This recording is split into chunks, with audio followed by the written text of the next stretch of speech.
Allez, nous sommes en direct depuis le salon Your Future ici au Parc des Princes pour cette 4e édition du salon Your Future au Parc des Princes. Et j'ai le plaisir aujourd'hui de commencer ce cycle de conférences avec une conférence dédiée au métier de l'ingénieur, mais avec une particularité, un focus sur devenir ingénieur, mais au féminin, puisque les femmes également ont un rôle de plus en plus important et d'ailleurs prennent une place de plus en plus importante dans les études d'ingénieur et dans les métiers d'ingénieur. Et pour en parler à mes côtés, j'ai le plaisir d'accueillir Philippe de Pincé.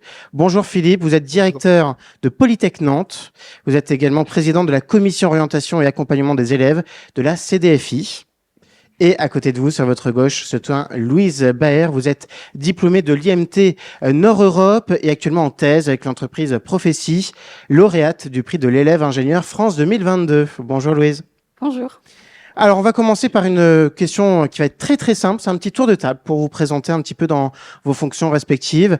Honneur aux dames, honneur à Louise. Alors Louise, vous êtes lauréate du prix de l'élève ingénieur, donc félicitations déjà pour ce titre qui est très important. Et vous êtes diplômée de l'IMT Nord-Europe et actuellement en thèse. Alors un petit mot sur votre parcours, Louise, pour commencer. Alors moi, j'ai fait une classe préparatoire au lycée Kléber à Strasbourg. Je viens de Metz à la base. Ensuite, j'ai fait l'IMT Nord-Europe, donc c'est à Douai dans le Nord. Et j'en ai profité pour faire un échange en Irlande pendant 1 an, où j'ai fait un master en physique appliquée.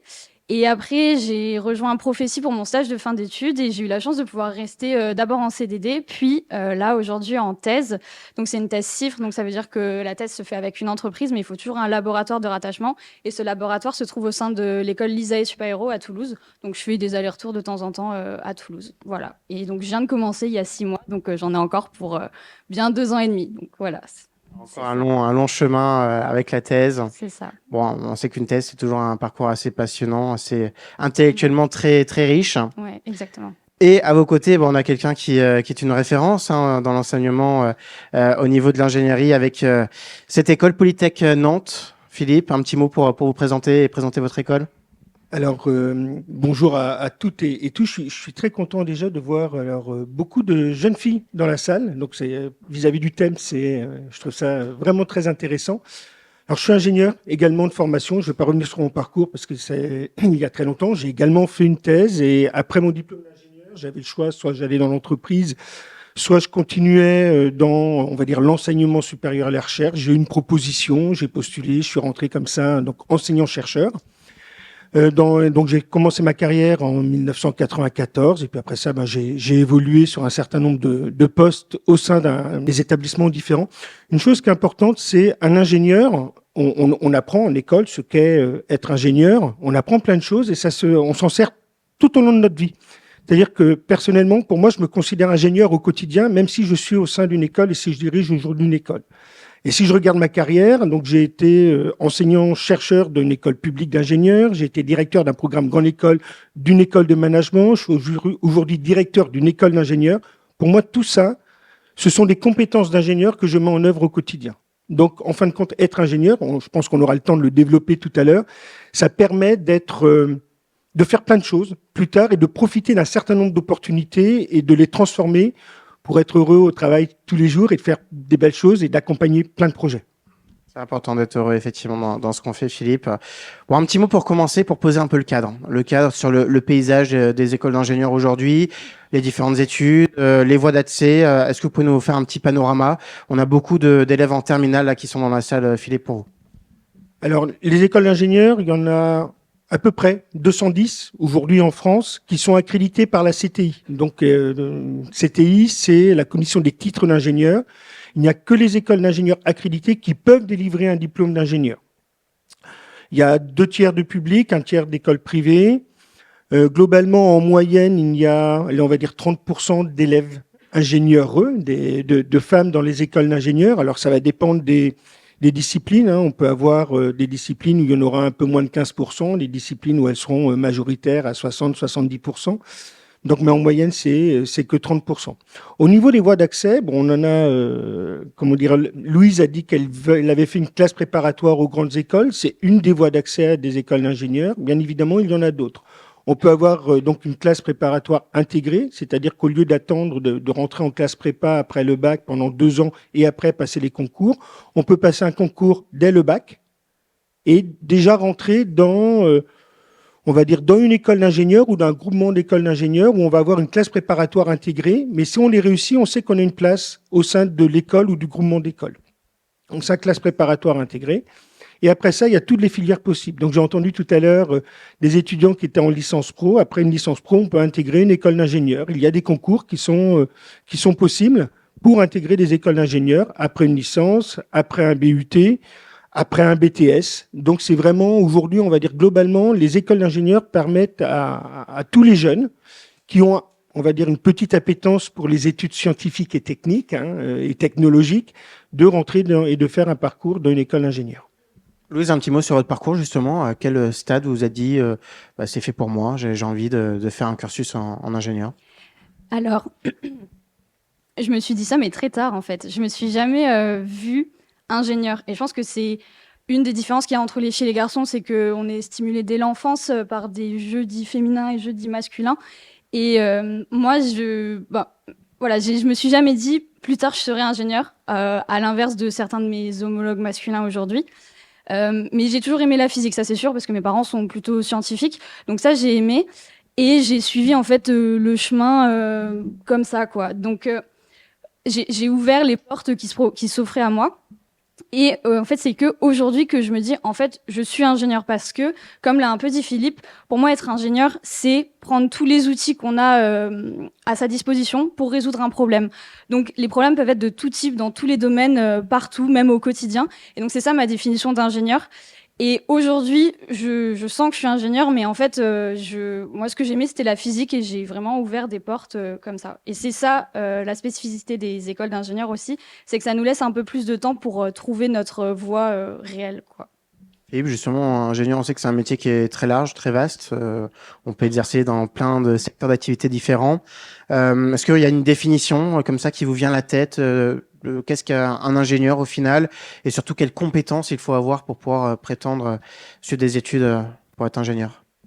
Pour moi, il n'y a pas un ingénieur. Il y a autant de définitions du métier d'ingénieur que d'ingénieur en exercice. Voilà, moi je suis directeur d'école, je considère que je suis ingénieur parce que c'est ma formation et j'utilise ce que j'ai appris dans ma formation au quotidien. Donc, pour moi, un ingénieur, ça va être, si je dois le définir très simplement, c'est résoudre ou aborder des problématiques complexes, quelles qu'elles soient. Donc, ça peut être des problématiques techniques, ça peut être des problématiques scientifiques, ça peut être, pourquoi pas, des problématiques sociétales, beaucoup plus larges, mais c'est d'essayer de la comprendre, d'essayer de l'analyser et d'aller chercher tout autour de soi, soit dans son entreprise, soit à côté, des personnes qui vont pouvoir vous aider à mettre en œuvre un certain nombre de démarches qui vont permettre de résoudre et d'apporter une solution. Donc globalement, moi je le définirais comme ça, comme étant ingénieur. Donc en termes de compétences, résoudre les problèmes complexes, on va dire donc d'un point de vue avoir une appétence scientifique et technologique. Et après ça, on va avoir des compétences qu'on dit plutôt maintenant soft skills. Pour moi, la créativité. Voilà, la créativité. Le management des hommes et des femmes, hommes avec un grand H, hommes et femmes, si jamais, voilà, pour oublier personne. Tout ce qui est la capacité de faire un pas de côté ou transculturel, donc d'aller vers les autres, d'écouter des avis qui ne sont pas forcément comme les nôtres, mais de voir comment on peut les intégrer pour apporter une solution un peu différente. Ouais, historiquement, on sait que le métier d'ingénieur, c'est plutôt un métier qui se conjugue au masculin. Comment on peut faire pour déconstruire un petit peu les stéréotypes? J'ai envie de donner la parole à Louise, évidemment, puisque vous l'avez évoqué tout à l'heure. Vous savez que vos camarades masculins étaient plutôt beaucoup plus enclins à se dire je vais faire des études d'ingénieur. Comment on peut aider justement les femmes, les jeunes femmes à se diriger vers ce type d'études? Moi, je pense que les choses à faire sont à tous les niveaux. Si on parle par exemple des entreprises ou des personnes qui sont ingénieurs aujourd'hui, je pense que ce serait donner des rôles modèles en plus. C'est pour ça que moi je viens aujourd'hui intervenir. Je pense qu'il y a aussi nos mentalités à changer, donc pas rester cantonné aux jouets filles-garçons. Je pense que dans la culture aussi, il faut donner de nouveaux modèles et montrer que les femmes peuvent avoir des qualités qui sont aujourd'hui qualifiées de masculines et tout ça. Donc il y a vraiment à tous les niveaux. Et après, il y a au niveau politique aussi, on connaît aujourd'hui l'index égalité professionnelle où on demande aux entreprises de respecter un certain score au niveau de l'inclusion femmes-hommes. Donc voilà, à tous les niveaux. Et ce qu'on fait aujourd'hui, je pense que c'est une action aussi pour déconstruire les stéréotypes et puis inciter les femmes au moins à s'intéresser au métier d'ingénieur, même si elles ne le deviennent pas après. Peut-être que ça va planter une petite graine qui va leur permettre d'avoir une philosophie ingénieure au moins au quotidien, quoi. On a un public très féminin dans la salle. Un petit mot justement, peut-être, ça peut être l'occasion pour elle de pouvoir se projeter un peu sur votre parcours. Comment se sont passées vos études à l'IMT Nord-Europe du début quand vous êtes entré dans cette école jusqu'à la fin maintenant, enfin quasiment la fin puisque vous êtes en thèse aujourd'hui. Moi, ça s'est très bien passé. En fait, je me suis épanouie, je me suis vraiment trouvée dans cette école. Je pense que c'est le cas dans beaucoup d'écoles, hein. En fait, Philippe a un peu parlé des soft skills aussi. En fait, les écoles d'ingénieurs, il y a des écoles spécialisées, il y a des écoles généralistes. Moi, mon école, c'était généraliste et j'ai vraiment eu le temps de me chercher, comme j'ai dit avant. Moi, j'avais testé la mécanique en 2e année et donc ça m'a pas plu. Donc en 3e année, avec l'échange à l'international, j'ai pu retrouver la physique que j'aimais tant en faisant ce master en physique appliquée. Et j'ai pu aussi me trouver au niveau de mes soft skills, comme on dit, c'est qu'il y a plein d'associations aussi, donc on peut aller développer des hobbies qui nous étaient à cœur ou trouver des nouveaux hobbies. On peut s'engager dans différentes causes. Moi, c'est pour ça que j'avais eu le prix ingénieux, c'est parce que j'ai créé l'association de lutte contre les VSS dans l'école. VSS, c'est violences sexistes et sexuelles, pardon. Il y avait aussi un projet ouvert où j'allais à la rencontre de collégiens et lycéens pour parler du métier d'ingénieur aussi. Donc moi, je m'engageais de cette façon, mais il y avait aussi une fanfare, de la musique et pareil, le bureau des élèves, des sports. Donc on peut avoir différents rôles dans ces associations qui nous permettent de mener des projets, de gérer des équipes, mais tout ça à une échelle plus réduite, ce qui nous permet de faire des erreurs et c'est moins grave, entre guillemets, qu'en milieu professionnel. Donc ça, voilà, ça nous permet de nous trouver aussi sur tous ces plans-là et voilà, c'est pour ça que j'ai envie de vous inciter à tester ces écoles d'ingénieurs, quoi. Alors Philippe, si on se passe maintenant du côté école, justement, comment vous mettez en œuvre des actions pour essayer d'avoir un peu plus de mixité, un public un peu plus féminin parmi les rangs de vos étudiants? Donc là, au niveau de la conférence des directeurs des écoles françaises d'ingénieurs, donc Louise en a parlé, on a le concours ingénieuse qui permet de mettre en avant un certain nombre d'actions qui sont menées soit par des élèves, soit par nos administrations, nos collègues, auprès d'un public jeune, féminin. Donc on essaye d'être... Alors, on dit féminin, mais voilà, pour nous, on va dans les écoles, on le fait à tout le monde. Je pense pas qu'on va faire une classe, on va mettre les filles d'un côté, on va leur dire venez chez nous, mais c'est ouvrir au niveau de l'ensemble des actions que l'on fait au niveau des écoles, montrer que le métier d'ingénieur se décline aussi bien au féminin qu'au masculin et qu'il n'y a pas de barrière à mettre. On parlait tout à l'heure des stéréotypes. On fait une action auprès de lycéens. Globalement, je pense qu'il faut commencer beaucoup plus tôt. Et on fait aussi ce type d'action. On a un label Cap Ingénieux, c'est plutôt vers des écoles, on va dire primaires et du collège. C'est de commencer à déconstruire les stéréotypes très tôt.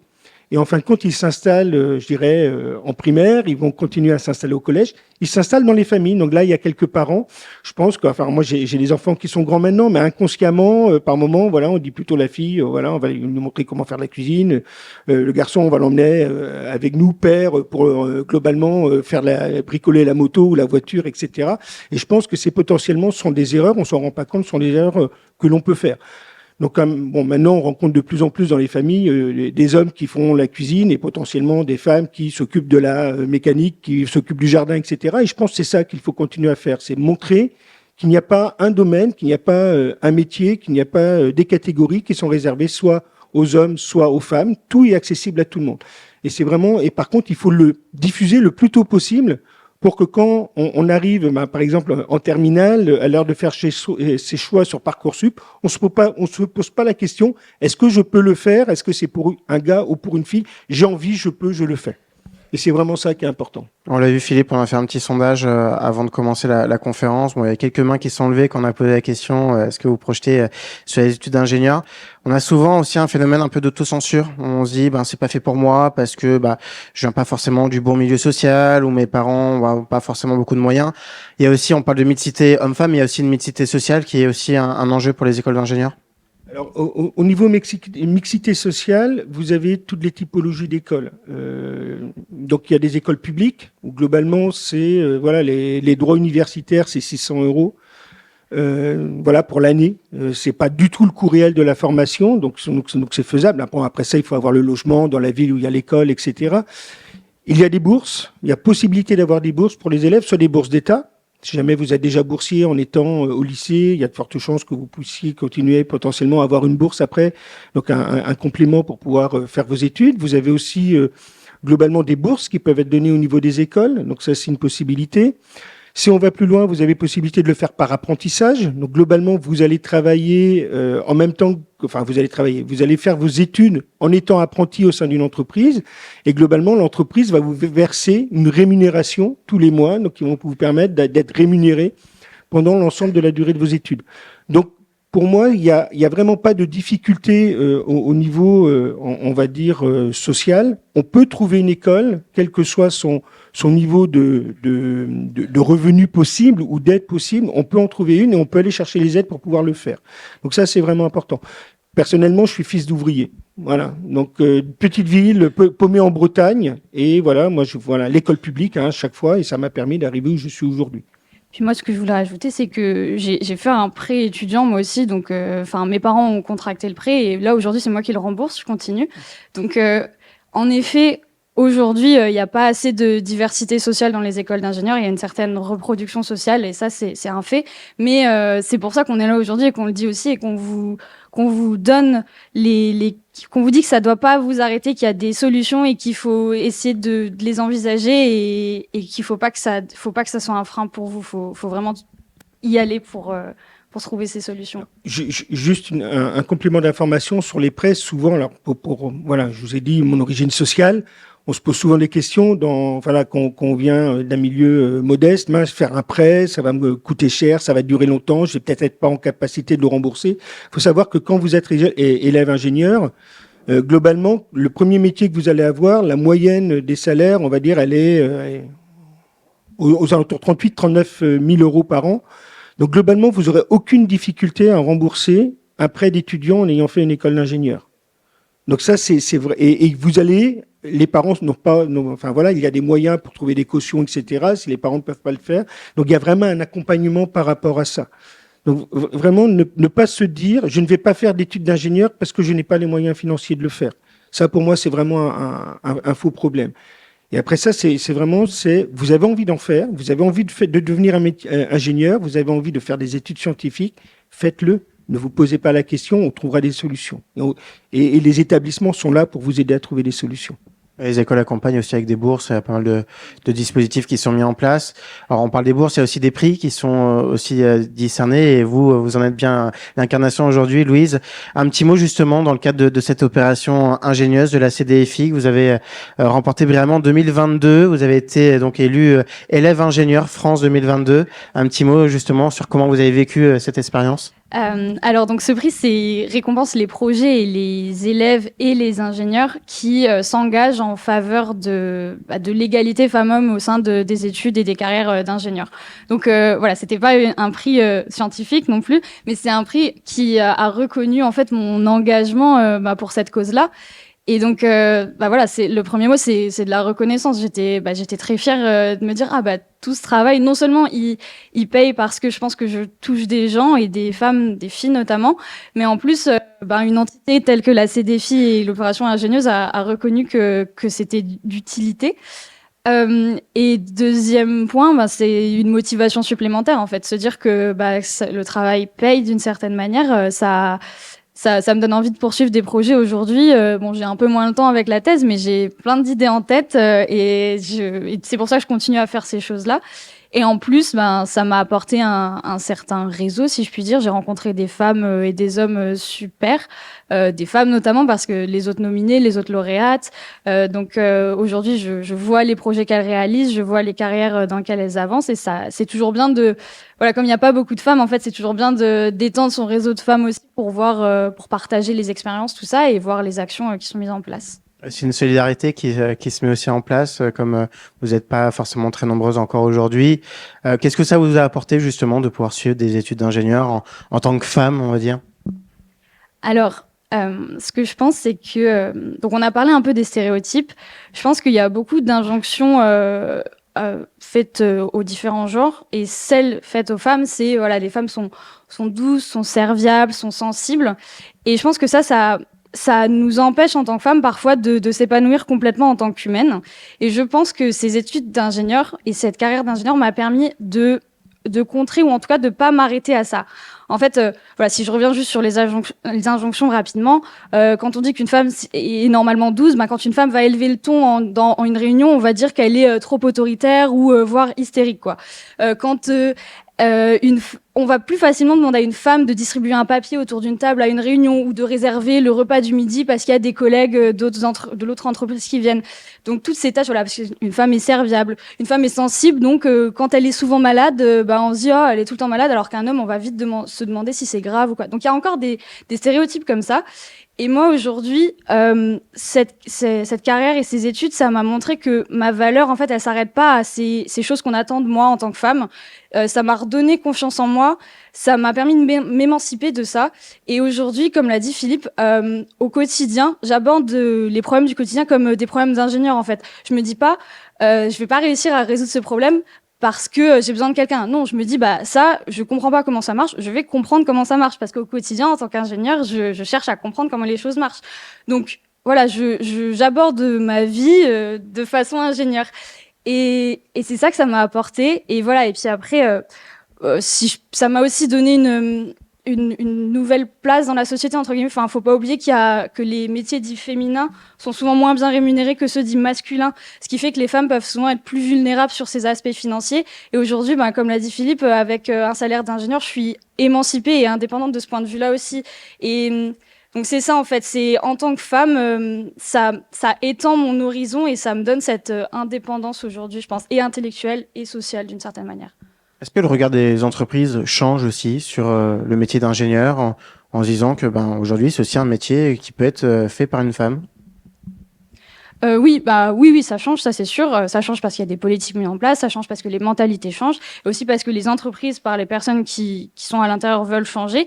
Moi, je suis en Prophétie, c'est une entreprise plutôt jeune, donc la RH, l'office manager ont mis tout un plan en place pour plus de diversité, plus de femmes. Voilà, elles essayent de revaloriser les salaires des femmes, d'embaucher plus de femmes, de sensibiliser les collaborateurs à l'inclusion sur tous les aspects. Donc oui, les entreprises changent. Moi, dans cette start-up, petite entreprise plutôt jeune, je m'y sens très bien. Il y a certaines entreprises qui changent moins vite, entre guillemets, mais je pense que, comme je l'ai dit au début, comme tout le monde doit faire sa part, en fait, à force d'avoir des gens comme nous qui veulent que ça change, les entreprises vont être forcées de changer et parfois ça vient aussi d'en haut, quoi. Donc, ouais. On est régulièrement interrogé par nos partenaires industriels pour justement sur le taux de féminisation, parce qu'elles souhaitent aussi embaucher, on va dire globalement, autant de femmes que d'hommes ou avoir autant de femmes que d'hommes à tous les échelons dans l'entreprise.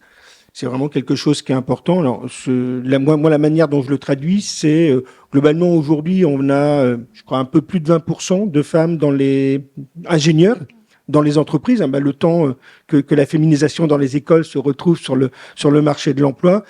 Globalement, pour moi, je serais satisfait quand on sera à peu près à 50-50 dans le monde professionnel. Donc, c'est pas demain.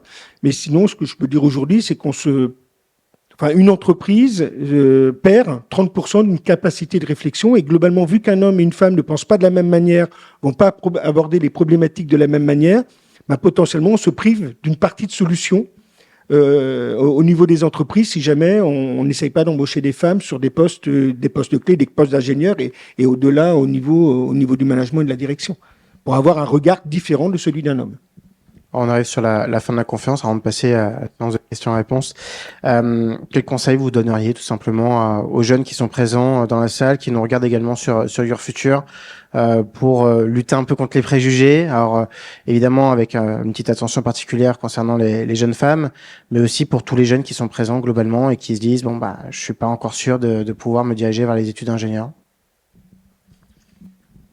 Globalement, si vous aimez les sciences, si vous aimez les maths, je me rappelle une remarque de quelqu'un qui m'était proche, c'était tu seras nourri, logé, blanchi tant que tu feras des études et tant que tu seras en capacité de le faire. Donc si vous aimez les sciences, si vous aimez les maths et la physique et que vous voulez continuer à avoir des études, à avoir un métier, voilà, écoutez ce que vous avez envie de faire, et si ce sont des études d'ingénieur, faites-le.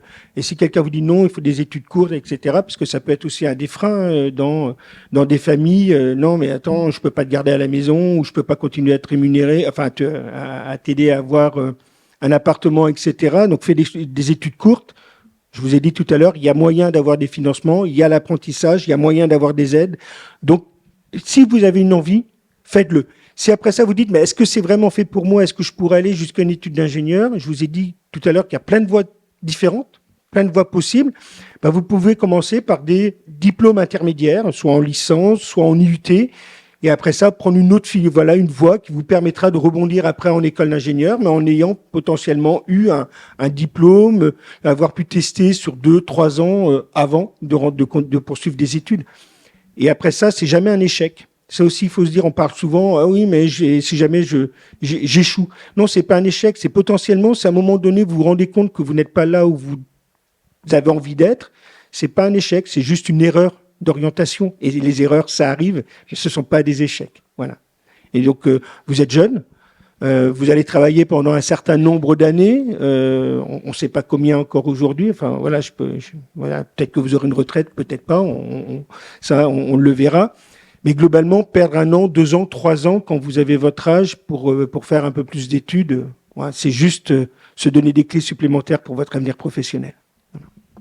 Et moi, ce que je voudrais vous dire, c'est que si là, on a parlé ingénieur, si vous avez une petite graine de planter dans la tête et que ça vous éveille votre intérêt, je vous invite à être encore plus curieux et à aller curieux et curieuse et à aller voir un peu voilà, sur Internet, vous regardez ingénieur, tous les métiers qui existent, tous les domaines, toutes les écoles, à prendre voilà un petit temps après ce salon et à étendre votre curiosité en fait. Et vous allez voir qu'il y a je suis sûre qu'il y aura un métier d'ingénieur qui va correspondre à vos goûts, à certaines de vos passions.